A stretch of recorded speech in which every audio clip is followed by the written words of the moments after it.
سوال: ایک زمین پر گندم کی پیداوار 100 من ہوئی، اس میں سے 90 من زمین کے مالک نے لے لیا اور 10 من مزدور یا ٹھیکیدار کو بطور معاوضہ ملا۔ اب سوال یہ ہے کہ کیا مزدور یا ٹھیکیدار صرف اپنے حصے 10 من کا عشر ادا کرے گا یا پوری پیداوار 100 من کا عشر اس پر لازم ہوگا؟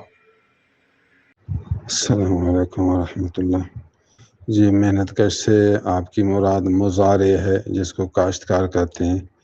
ایک ہے زمین کا مالک اور دوسرا ہے مزارع، جو کہ زمین میں پانی دیتا ہے، محنت کرتا ہے۔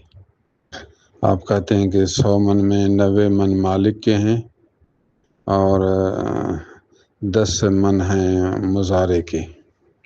تو مزارع اپنے 10 من سے عشر نکالے گا، مالک 90 من سے عشر نکالے گا اور مزارع کو جتنا ملا ہے یعنی 10 من اس کا عشر نکالے گا۔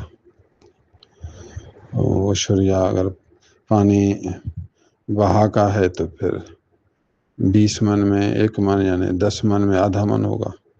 اگر پانی مفت کا ہے، پانی کا خرچہ نہیں، تو پھر 10 من میں 1 من۔